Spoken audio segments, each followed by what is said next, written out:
اب جب نیت عورت کی خراب ہو گئی، دیوانی ہو گئی، تو وہ ڈورے ڈالنے لگی، اشارے. لیکن یوسف علیہ السلام جیسا پاک دامن کہاں اس کے ہاتھ آنے والے. آپ کی پاک دامنی پہ قربان جاؤں، بھلا آپ اس کے جال میں کب پھنسنے والے تھے.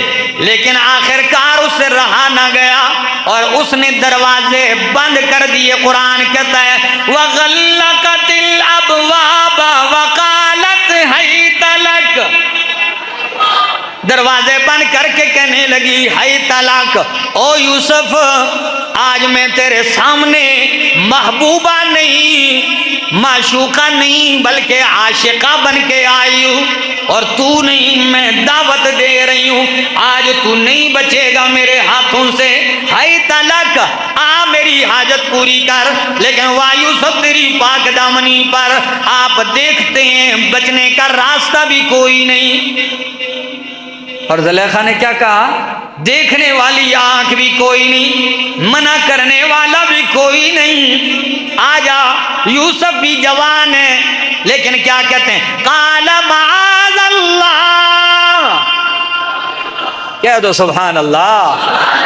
قال معاذ اللہ، کہا میں اللہ کی پناہ میں آتا ہوں. تو کامل پور والوں مان لو احمد جمشید کا یہ جملہ کہ جتنے بھی شان والے پیغمبر ہو ان کو پناہیں دینے والا کون ہے؟ قال معاذ اللہ، میں رب کی پناہ میں آتا ہوں.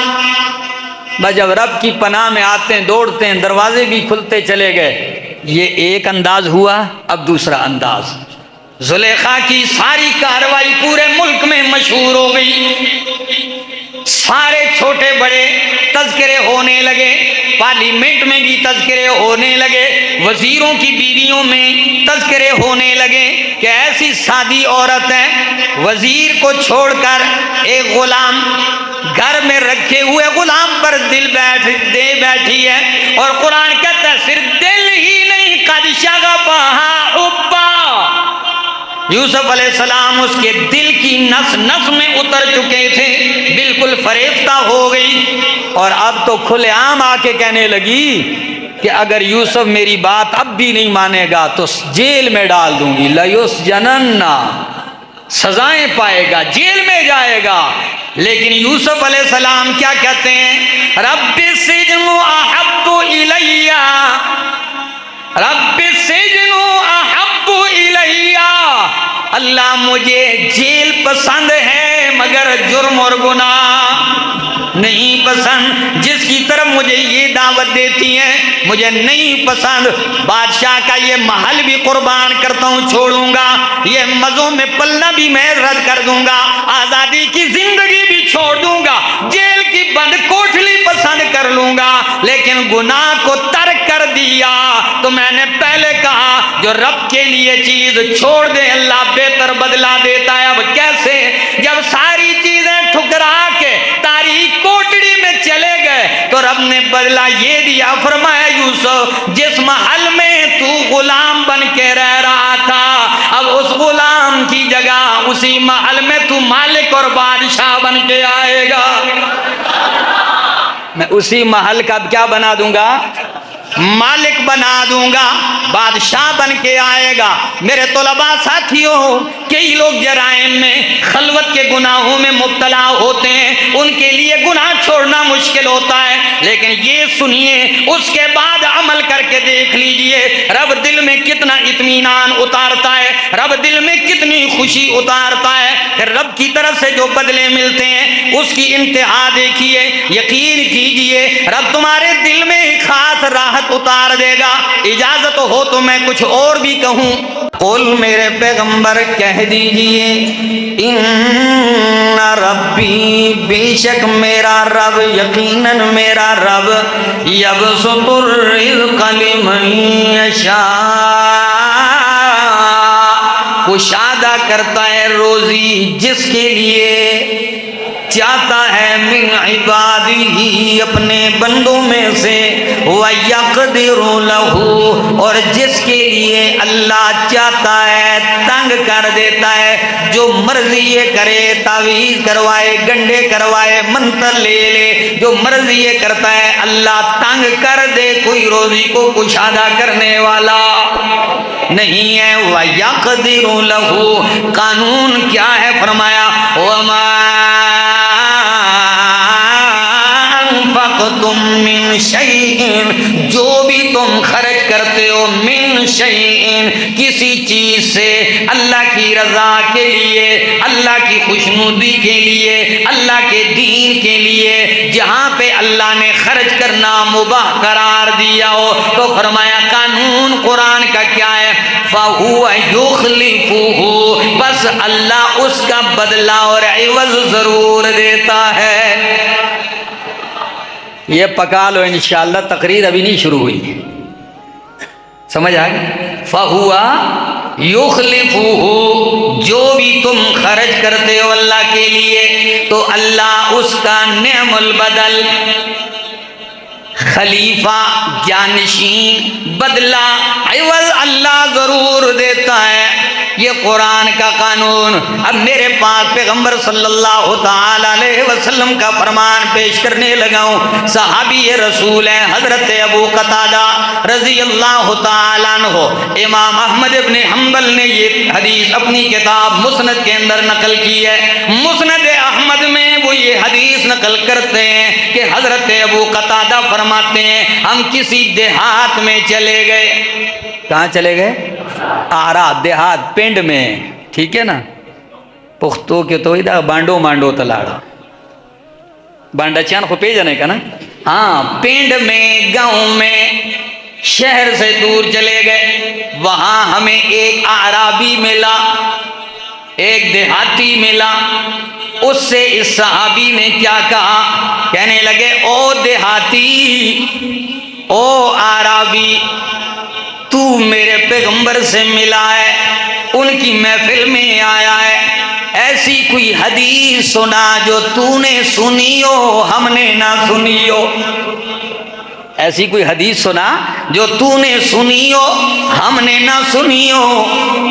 اور دیہاتی کمال کی باتیں یاد کرتے تھے، شہری صحابہ ادب کا بہت لحاظ کرتے ہوئے پوچھنے کو جی چاہتا بھی خاموش رہتے اور انتظار کرتے اللہ کوئی دیہاتی بھیج دے۔ دیہاتیوں کا اپنا ایک مزاج ہوتا ہے،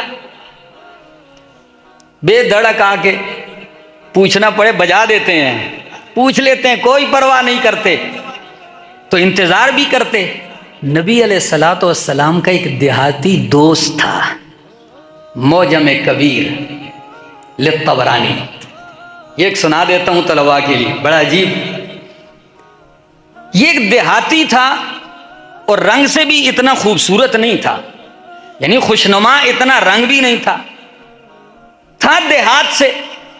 جب بھی وہ مدینہ کے شہر میں آتا تو دیہات سے کبھی تازہ سبزیاں، کبھی تازہ پھل لے آتا اور شہر میں آ کے بیچ بھی دیتا۔ نبی علیہ السلام کو گاؤں کے تحفے لا کے پیش کرتا، اور جب شہر سے واپس گاؤں جانے لگتا تو نبی علیہ الصلوۃ والسلام بھی اس کو شہری کچھ نہ کچھ تحفہ دے دیتے۔ تو وہ الفاظ سنا دوں میرے پیغمبر کے، آپ بھی جھوم جاؤ گے۔ نبی علیہ السلام نے فرمایا ان لکل حاضرۃ بادیۃ، ان لکل حاضرۃ بادیۃ وبادیۃ آل محمد ظاہر بن حرام۔ ہر شہری خاندان کا کوئی دیہاتی خاندان والا دوست ہوتا ہے، اور میں آل محمد کے شہر والوں کا دیہاتی دوست ظاہر بن حرام ہے۔ یہ صحابی کا نام تھا ظاہر بن حرام، یہ میرا دوست ہے۔ اب ذرا لفظ پہ دیکھیے، ایک دن یہ دیہاتی مدینہ کی منڈی بازار میں کھڑا ہے اور گاؤں کی تازہ سبزیاں کچھ چیزیں بیچ رہا ہے۔ جو ہی گاؤں سے ایسی کوئی فریش سبزیاں آتی نا، شہری امڑ کے آ جاتے۔ اب یہ بولی لگ رہی ہے، نبی علیہ السلام نے دیکھا یہ تو میرا وہ دیہاتی دوست آیا ہے، پھر جب دوست کہہ دیا ہے تو اب ذرا دوستانہ تعلق کی بھی انتہا ہے. قربان جاؤں نبی پاک صلی اللہ تعالی علیہ وسلم چپکے چپکے اس کی پیٹھ پیچھے آتے ہیں اور اس کی دونوں آنکھوں پہ ہاتھ رکھ لیتے ہیں. طلباء ایسے کرتے ہو کہ نہیں؟ اکثر کرتے ہیں. خوش مزاج لوگ ہوتے ہیں بادشاہ طلباء. تو ہاتھ رکھ لیے پیچھے. وہ پتہ ایک دم کہے بھائی کون ہے؟ او بھائی بتاؤ تو صحیح کون ہو میری آنکھوں پہ ہاتھ رکھے ہیں. لیکن قربان جاؤں چند لمحے نہیں گزرے تھے کہ ہاتھ کی نزاکت لطافت اور خوشبو سے سمجھ گیا کہ یہ امام کائنات کے حریری ہاتھ ہیں. اللہ اکبر. حضرت انس رضی اللہ تعالیٰ عنہ روایت نقل کرتے ہیں صحیح مسلم کی ہے کہ نبی پاک صلی اللہ علیہ وسلم کسی سے مصافحہ کرتے ہاتھ ملاتے تو آپ کے ہاتھ سے ایسی خوشبو جاتی جیسے ابھی آپ نے عطر کی ڈبی بوتل سے ہاتھ نکالا ہو. احمد جمشید کہتا ہے یہ کمال کے ہاتھ ہیں. مصافحہ جس کو ہونے کی سعادت ہاتھ آتی تھی. مصافحہ جس کو ہونے کی سعادت ہاتھ آتی تھی تو پورا دن گزر جاتا مگر خوشبو نہ جاتی تھی. کیا کمال کے ہاتھ رکھے ہیں. سمجھ گیا ظاہر. بس جیسے ہی سمجھا نا تو اب ہاتھ ہٹانے کے بجائے ہاتھوں کے اوپر ہاتھ رکھ دیے اور آپ کے سینے سے اپنی کمر ملنے لگا. ایسے موقع کب آتے ہیں؟ تو نبی علیہ السلام نے بھی چھوڑا نہیں اور چھوڑے بغیر آپ نے اعلان کیا. فرمایا من یشتری ھذا الغلام. یہ غلام بکاؤ ہے, کوئی بیچتا ہوں, کوئی خریدے گا؟ کون خریدے گا یہ غلام؟ دیہاتی یہ جملے سننے کے بعد فوراً کہتا ہے اگر یہ بات ہے تو اذن تجدہ کاسدا. اذن تجدہ کاسدا. اگر بیچنے کی بات ہے پھر تو آپ مجھے کھوٹا ہی پاؤ گے. میری قیمت کون دے گا؟ رنگ بھی کوئی خاص نہیں ہے, بھی پیڑ کے رہن والا میں ہوں. اللہ کے پاک پیغمبر جب اس کا یہ جملہ سنتے ہیں کہ اذن تجدہ کاسدا, اللہ کے پیغمبر کہتے ہیں او میرا دوست کس نے تجھے کہہ دیا کہ تو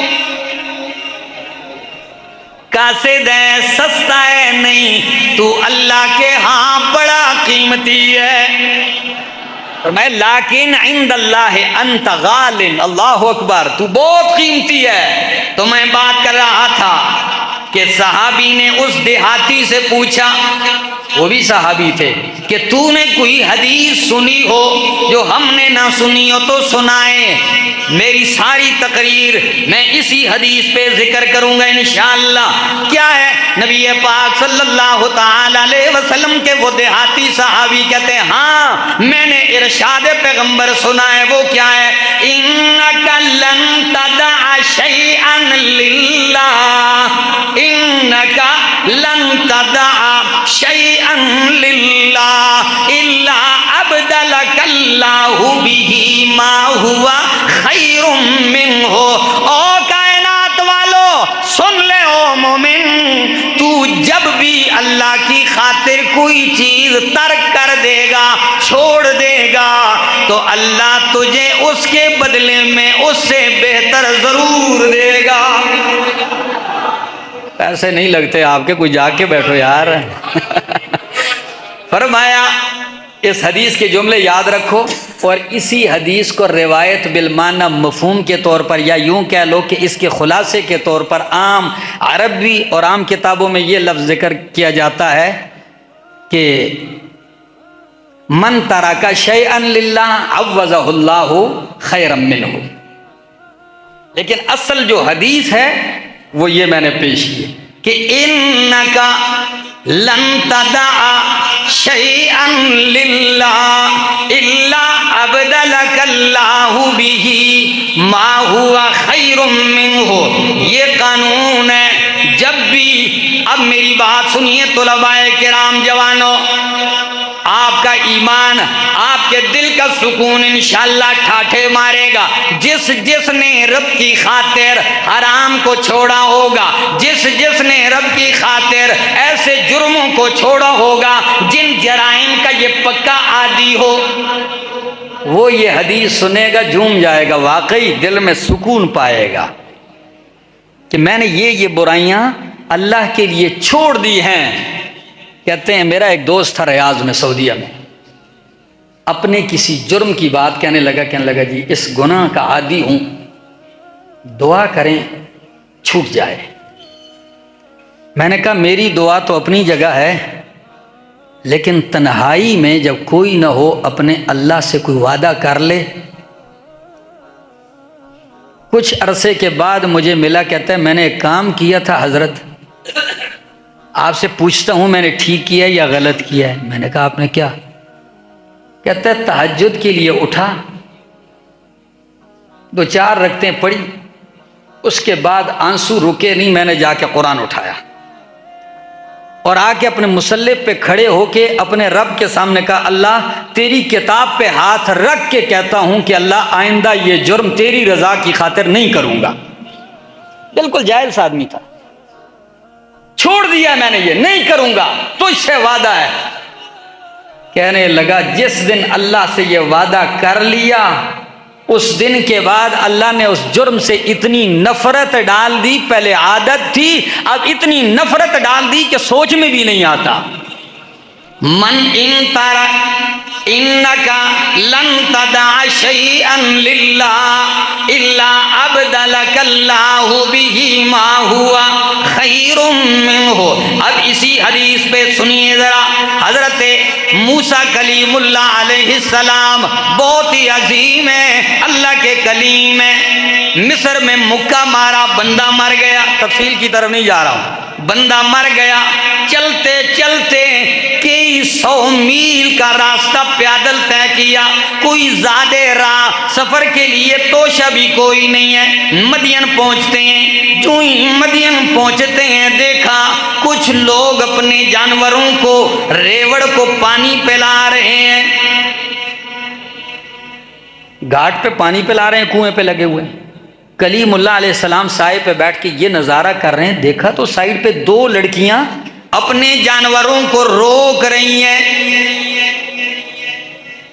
طلباء یہ آپ نے ترجمے سنا ہوگا، انشاءاللہ میرا استدلال سنو گے تو ضرور داد دو گے۔ پانی سے جانوروں کو روک رہی ہیں، اللہ کے کلیم یہ منظر دیکھ کے حیران ہوتے ہیں۔ قرآن کیا کہتا ہے؟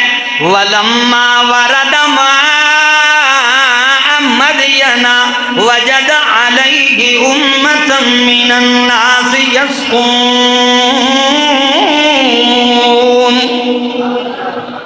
وَوَجَدَ مِن دُونِهِمْ، ان لوگوں مردوں کے علاوہ ان کے پیچھے دیکھا، امرأتین تذودان، 2 لڑکیاں ہیں جو اپنے جانوروں کو پیچھے دھکیل رہی ہیں، مرد ایک دوسرے سے آگے بڑھ رہے ہیں اور لڑکیاں جانوروں کو روک رہی ہیں۔ اللہ کے کلیم سے برداشت نہیں ہوتا، اٹھتے ہیں، جا کے پوچھتے ہیں ما خطبکما، دونوں لڑکیاں بھئی تمہارا کیا مقصد ہے؟ سارے لوگ آگے بڑھ رہے ہیں، تم جانوروں کو پیچھے روک رہی، یہ کیا وجہ ہے؟ تو وہ دونوں کہنے لگی قالتا لا نسقی حتی یصدر الرعاء، او اللہ کے بندے ہو جوانا، ہم اس وقت تک اپنے جانوروں کو پانی نہیں پلائیں گی جب تک کہ یہ مرد چلے نہ جائیں، جب یہ چلے جائیں گے پھر ہم پانی پلائیں گے۔ اور دبے لفظوں میں عذر بھی بیان کر دیا مختصر جملوں میں، وہ کیا ہے؟ وَأَبُونَا شَيْخٌ کبیر، کہ ہم اس لیے خود چل کے آئے ہیں کہ مرد نہیں ہے اور ابو کیا ہے؟ بہت بوڑھے ہیں، وہ چل کے نہیں آ سکتے۔ تو موسیٰ علیہ السلام نے کیا کیا؟ آپ اٹھتے ہیں، پہلوان تو تھے، پہلوانی کا اندازہ تو ایک مکے سے لگتا ہے، ایک مکے سے ایک بندہ مر گیا تھا، تو پہلوان تو تھے، آپ نے ان کے سارے جانور سیراب کیے، انہیں رخصت کر دیا، پھر خود پیچھے آ کے سائے میں بیٹھ کے کیا کہتے ہیں؟ رب انی لما انزلت الی من خیر فقیر۔ ان جملوں پہ غور کیا ہے؟ پانی پلوایا، بھوکے بھی ہیں، تھکے ہوئے بھی ہیں، پاس بھی کچھ نہیں، تو اگر اتنی مزدوری کی اجرت لے لیتے نا جی، جائز تھا کہ نہیں تھا؟ یہی تو کمانے کا موقع ہے، لیکن نہیں لی۔ ان کی فرمائش بھی تھی، لیکن پھر بھی آپ نے نیکی کا بدلہ اللہ کی رضا کے لیے، میرا قاعدہ سمجھیے، نیکی پہ عوض اور بدلہ دنیاوی لینا چھوڑ دیا۔ کس کے لیے؟ اور جب اللہ کے لیے بندہ کوئی چیز چھوڑ دیتا ہے، اللہ بہتر عطا کرتا ہے، تو ادھر آ کے بیٹھ کے کہتے ہیں اللہ اگر تو کوئی خیر نازل کر دے تو میں کلیم اللہ، میں موسیٰ فقیر ہوں، محتاج ہوں، بھوک لگی ہے، کئی دن کے فاقے ہیں، بھوک لگی ہے۔ آپ سوچئے ذرا، رب سے روٹی مانگی، رب نے فرمایا میرا موسیٰ تو نے روٹی مانگی اور نیکی پر بدلہ نہیں لیا، میں نے تیرے لیے روٹی پکانے والی کا بھی انتظام کر دیا۔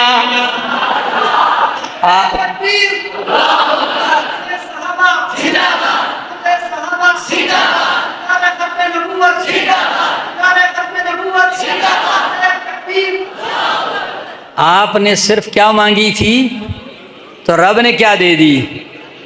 ہاں، اور تو ساڑی بولی وے چاہتے نے انہاں روٹی منگی، اللہ نے بوٹی بھی چاہ دی تھی۔ ہاں، انہوں نے روٹی مانگی، اللہ نے بوٹی بھی دے دیتی، مل گئی۔ چلتے ہیں، تھوڑی دیر کے بعد لڑکی آئی، موسیٰ علیہ السلام سے کہنے لگی آئیے ہمارے ابو آپ کو بلاتے ہیں۔ علی اختلاف الروایتین، یہ کون تھے بزرگ؟ کچھ کہتے ہیں بس کوئی بزرگ تھے، کچھ کہتے ہیں شعیب علیہ السلام تھے۔ پہنچتے ہیں، سارا واقعہ سناتے ہیں، وہ کہتے ہیں بے فکر ہو جاؤ، یہاں فرعون کا دبدبہ نہیں چلتا، تم پرامن ہو کے رہو، اور میں اپنی ان 2 بیٹیوں میں سے ایک تیرے نکاح میں دینا چاہتا ہوں۔ 8 سال مزدوری کرنی پڑے گی۔ کتنے سال؟ 8 سال مزدوری کرنی پڑے گی، اگر 10 پورے کر دو پھر یہ آپ کی طرف سے بلائی ہوگی۔ موسیٰ علیہ السلام نے کہا ٹھیک ہے۔ میں ادھر آ کے سوچ میں پڑ گیا کہ اس لڑکی میں کیا کمال تھا؟ کیا موسیٰ علیہ السلام کے لیے بیویاں تھوڑی تھیں کہ 10 سال اس کے لیے مزدوری کرنا بھی گوارا کر رہے ہیں؟ کیا موسیٰ علیہ السلام جیسا خوبصورت جوان، جلالی جوان، کڑیل جوانی، کیا لڑکیاں تھوڑی تھی؟ 10 سال اس کے لیے مزدوری کے لیے تیار۔ کیا اس کے بال خوبصورت تھے؟ کیا اس کی آنکھیں خوبصورت تھیں؟ قد اچھا تھا؟ بھائی یہ چیزیں تو قرآن نے ذکر، میں سوچ رہا تھا کیا کمال تھا، قرآن نے کمال ذکر کیا، وہ کیا ہے؟ تمشی علی استحیاء۔ کمال اس میں یہ تھا کہ حیادار تھی۔ کیا تھی؟ اس حیا والی صفت کی وجہ سے حیادار تھی۔ اور پھر قرآن نے یہ بھی نہیں کہا کہ صرف حیادار تھی، ذو حیا، نہیں، بلکہ کیا لفظ استعمال کیا؟ تمشی۔ یہ اعلی استعلا کے لیے آتا ہے، مبالغے کو دیکھیے، رب بتلانا چاہتے ہیں میرے بندو وہ عورت اتنی حیادار، گویا حیا اس کی سواری تھی، وہ حیا کی سواری پر بیٹھ کے آ رہی تھی۔ اللہ اکبر۔ تو رب نے بدلہ دیا کہ نہیں دیا؟ ہمارے ایک دوست ہیں، وہ کہتے ہیں، طلباء سے اکثر کہتے تھے، گپی ہیں، فیاض نام ہے ان کا، کہتے ہیں تم کہتے ہو خدمت سے خدا ملتا ہے، ہر کسی کی خدمت سے خدا نہیں ملتا، تو کہتا ہے بیوی کی خدمت سے خدا ملتا ہے۔ ہم نے کہا یہ کدھر ہے؟ طلباء نے ان سے پوچھا، کہتا ہے قرآن میں ہے۔ کہا کیا؟ یہ موسیٰ علیہ السلام بیوی کی خدمت کر رہے تھے، خدمت کے لیے تو آگ لانے کے لیے گئے، اللہ نے نبوت دے دی۔ کہا بھائی آپ تو بڑے پھر خدمتگار ہوں گے آپ۔ تو میرے دوستو، پہلا استدلال۔ دوسرا سنیے، یوسف علیہ السلام حسن کے ایک شاہکار ہیں، حسن و جمال کے پیکر ہیں، اور پھر پیکر کیوں نہ ہو کہ نبی، دادا بھی نبی، پر دادا بھی نبی، خود بھی نبی۔ اللہ، الکریم ابن الکریم ابن الکریم ابن الکریم، اللہ، اتنے حسن و جمال والے۔ صحیح مسلم کی حدیث ہے، نبی اکرم صلی اللہ تعالی علیہ وسلم فرماتے ہیں، معراج کی رات جب میں نے حضرت یوسف علیہ السلام کو دیکھا تو کامل پور والوں، جامعہ ابی بکر میں آنے والوں، سن لیجیے، اللہ کے محبوب فرماتے ہیں معراج کی رات جب میں نے یوسف علیہ السلام کو دیکھا تو واقعی وہ اتنے حسین تھے۔ فَإِذَا هُوَ أُوتِيَ شَطْرًا مِّنَ الْحُسْنِ، کہ واقعی اللہ نے ان کو حسن کا ایک بہت بڑا وافر حصہ عطا فرمایا تھا۔ واقعی حسین ہے، پلتے ہیں، ساری تفصیل نہیں کرتا ہوں۔ عزیز مصر نے ان کو خریدا ہوا ہے، منہ بولا متبنا غلام بنا کے گھر میں رکھا ہوا ہے۔ عزیز مصر کی بیوی کی نیت خراب ہو گئی۔ اب جب نیت عورت کی خراب ہو گئی، دیوانی ہو گئی، تو وہ ڈورے ڈالنے لگی، اشارے، لیکن یوسف علیہ السلام جیسا پاک دامن کہاں اس کے ہاتھ آنے والے۔ آپ کی پاک دامنی پہ قربان جاؤں، بھلا آپ اس کے جال میں کب پھنسنے والے تھے، لیکن آخر کار اس سے رہا نہ گیا اور اس نے دروازے بند کر دیے۔ قرآن کہتا ہے وَغَلَّقَتِ الْأَبْوَابَ وَقَالَتْ هَيْتَ لَكَ، دروازے بند کر کے کہنے لگی ہیت لک، او یوسف، آج میں تیرے سامنے محبوبہ نہیں، معشوقہ نہیں، بلکہ عاشقہ بن کے آئی ہوں، اور تو نہیں، میں دعوت دے رہی ہوں، آج تو نہیں بچے گا میرے ہاتھوں سے۔ ہیت لک، آ میری حاجت پوری کر، لیکن وا یوسف تیری پاک دامنی پر آپ دیکھتے ہیں بچنے کا راستہ بھی کوئی نہیں۔ اور زلیخا نے کیا کہا؟ دیکھنے والی آنکھ بھی کوئی نہیں، منع کرنے والا بھی کوئی نہیں، آجا۔ یوسف بھی جوان ہے، لیکن کیا کہتے ہیں؟ قال معاذ اللہ، کہہ دو سبحان اللہ۔ قال معاذ اللہ، کہا میں اللہ کی پناہ میں آتا ہوں۔ تو کامل پور والوں مان لو احمد جمشید کا یہ جملہ کہ جتنے بھی شان والے پیغمبر ہو ان کو پناہیں دینے والا کون ہے؟ قال معاذ اللہ، میں رب کی پناہ میں آتا ہوں۔ بس جب رب کی پناہ میں آتے ہیں، دوڑتے ہیں، دروازے بھی کھلتے چلے گئے۔ یہ ایک انداز ہوا، اب دوسرا انداز۔ زلیخا کی ساری کاروائی پورے ملک میں مشہور ہو گئی، سارے چھوٹے بڑے تذکرے ہونے لگے، پارلیمنٹ میں بھی تذکرے ہونے لگے، وزیروں کی بیویوں میں تذکرے ہونے لگے کہ ایسی سادی عورت ہے، وزیر کو چھوڑ کر ایک غلام گھر میں رکھے ہوئے غلام پر دل دے بیٹھی ہے، اور قرآن کہتا ہے صرف دل ہی نہیں، قد شغفها حبا، یوسف علیہ السلام اس کے دل کی نس نس میں اتر چکے تھے، بالکل فریفتہ ہو گئی، اور اب تو کھلے عام آ کے کہنے لگی کہ اگر یوسف میری بات اب بھی نہیں مانے گا تو جیل میں ڈال دوں گی، لَيُسْجَنَنَّ، سزائیں پائے گا، جیل میں جائے گا۔ لیکن یوسف علیہ السلام کیا کہتے ہیں؟ رب السجن احب الی، رب السجن احب الی، اللہ مجھے جیل پسند ہے مگر جرم اور گناہ نہیں پسند۔ جس کی طرف مجھے یہ دعوت دیتی ہے مجھے نہیں پسند۔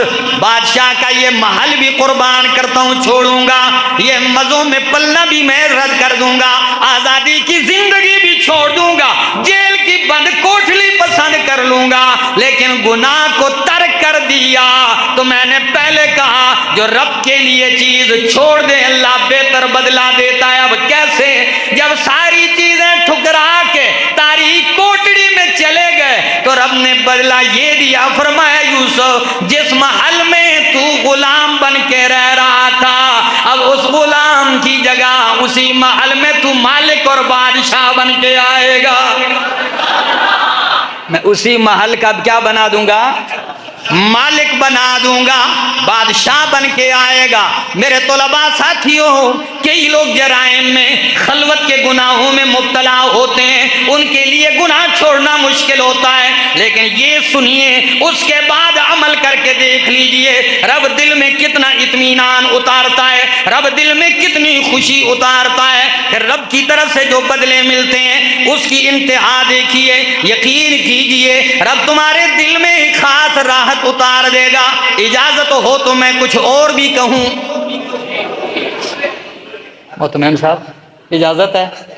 علماء سے معذرت کے ساتھ، آپ کا وقت قیمتی ہے، سنیے ذرا، میں اس پہ مزید مثالیں دیتا ہوں، ذرا دیکھیے ایک مثال اور۔ امام الانبیاء محمد الرسول اللہ صلی اللہ تعالی علیہ وسلم آبائی وطن مکہ چھوڑ کے جا رہے ہیں۔ ابو بکر صدیق رضی اللہ تعالیٰ عنہ ہیں، رات کی تاریکی میں نکلتے ہیں، مکہ کو دیکھتے ہوئے روتے ہیں، اور فراق مکہ میں فرمایا اگر مکہ میری قوم مجھے نہ نکالتی میں تجھے چھوڑ کے کبھی بھی نہ جاتا۔ اس درد کے ساتھ جا رہے ہیں، لیکن خاندان چھوڑا، زمزم کا ٹھنڈا اور میٹھا چشمہ چھوڑا، کعبہ کی چھاؤں چھوڑی، حرم کی وہ ساعتیں چھوڑی، مکہ جیسا مقدس شہر چھوڑا، کس کے لیے؟ زور سے بولو، کس کے لیے؟ اِنَّكَ لَن تَدَعَ شَيْئًا لِلَّهِ، جب بھی تو چھوڑتا ہے اللہ بدلہ کیسے دیتا ہے؟ آپ نکلتے ہیں، جب نکل کے چلے گئے، ابھی زیادہ صدیاں نہیں گزری، چند سال ہی گزرے تھے، جدھر سے نکلے تھے رب کے لیے، اللہ نے کہا میرا پیغمبر تو رات کے اندھیرے میں گیا، اب دن کے اجالے میں آئے گا، تنہا گیا تھا، اب 10,000 کی فوج کے ساتھ آئے گا، چھپ کے گیا تھا، اب آئے گا تو بادشاہ اور فاتح بن کے آئے گا۔ ان الذی فرض علیک القرآن لرادک الی معاد۔ اللہ اکبر، چھوڑیے تو صحیح ایک دفعہ، رب بدلہ دیتا ہے، اللہ کی قسم اللہ دیتا ہے۔ وقد جربنا ذلک مرارا، کر لینا تجربہ، میں نے کیا ہے۔ ایک قدم آگے چلتا ہوں، صحابہ کرام نے مکے کے چھوٹے چھوٹے گھر چھوڑے، کوئی بڑی بلڈنگیں تو نہیں تھی نا، خیمے شیمے چھوٹے چھوٹے مکان چھوڑے، اور صرف مکہ کا شہر چھوڑا۔ رب نے فرمایا تم نے چھوٹے چھوٹے گھر چھوڑے میرے لیے، مکہ چھوڑا میرے لیے، اب جب تم نے چھوڑا تو بدلے میں صرف چھوٹے چھوٹے گھر نہیں، قیصر و کسریٰ کے محل تمہیں دے دیے، پوری دنیا کی حاکمیت اور بادشاہت تمہیں دے دی۔ ایک مثال اور دیتا ہوں، ذرا وہ بھی سن لیجیے۔ حضرت عمر رضی اللہ تعالیٰ عنہ مدینہ منورہ کی گلی میں رات کو گشت کر رہے ہیں، ابھی صبح نہیں ہوئی، بس قریب قریب کا ٹائم ہے، سویرے جاگنے والے زمیندار لوگ اس وقت جاگ اٹھتے ہیں۔ ایک گھر سے آواز آئی، ماں آواز دے کے بیٹی کو کہتی ہے بیٹی دودھ میں پانی ملا لو۔ کیا کر دو؟ یہاں کے لوگ تو نہیں ملاتے نا؟ نہیں بھائی، یہاں کے لوگ دودھ میں پانی نہیں ڈالتے بلکہ پانی میں دودھ ڈالتے ہیں۔ یہ تو ہمارے ہاں مصیبت یہ ہے کہ دودھ میں کیمیکل بنا کے فروخت کرتے ہیں اور اوپر لکھا ہوتا ہے بسم اللہ ملک شاپ، اندر گدے گھوڑے کا گوشت تل تل کے اور کتے بھی کڑھائیوں میں پکا کے دے رہے ہیں، باہر لکھا ہوتا ہے بسم اللہ ہوٹل۔ او بھائی، حلال کھانا اور اس کا بدلہ ذرا آپ دیکھیے تو پتہ ہے بیٹی نے ماں سے کیا کہا اماں جان، امیر المومنین حضرت عمر نے منع کیا ہے، کیا کیا ہے؟ ملاوٹ نہیں کرنی۔ ماں کہتی او بیٹی، عمر ہمیں کہاں دیکھ رہے ہیں بیچارے، عمر لا ینظرنا ولا یرانا، عمر ہمیں نہیں دیکھ رہے، وہ تو اپنی جگہ آرام فرما ہوں گے۔ حالانکہ حضرت عمر باہر سن رہے ہیں ان کی گفتگو۔ تو بیٹی کا جملہ کیا ہے؟ فرمایا اما جان ان کا نہ عمر لا ینظرنا ولا یرانا فرب عمر ینظرنا ویرانا، اگر عمر نہیں دیکھ رہا تو عمر کا رب تو ہمیں دیکھ رہا ہے، میں ملاوٹ نہیں کروں گی۔ رب کے لیے دودھ میں پانی ڈالنا ملاوٹ نہیں کی، ترک کر دیا۔ اب بدلہ کیا ہے؟ حضرت عمر وہیں سنتے ہیں، دروازے پہ نشان لگا دیتے ہیں۔ رات کا اندھیرا ہے، صبح آؤں گا پتہ تو چلے کس کا گھر ہے۔ نشان لگا دیا، چلے گئے۔ صبح آتے ہیں، اسی نشانی کو دیکھ کے دروازے پہ دستک دیتے ہیں، جی من بالباب، کون ہے؟ من دق الباب، دروازہ کس نے کھٹکھٹایا ہے؟ کہنے لگے عمر۔ کہنے لگے امیر المومنین؟ جی ہاں امیر المومنین۔ کیسے آنا ہوا؟ امیر المومنین پوچھتے ہیں کہ آپ کی بیٹی کہیں شادی شدہ تو نہیں ہے، نکاح تو نہیں ہوا؟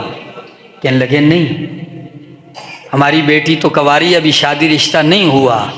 کہا اگر آپ کی بیٹی کا رشتہ نہیں ہوا تو امیر المومنین عمر بن خطاب اپنے بیٹے کے لیے آپ کی بیٹی کا رشتہ مانگنے آیا ہے۔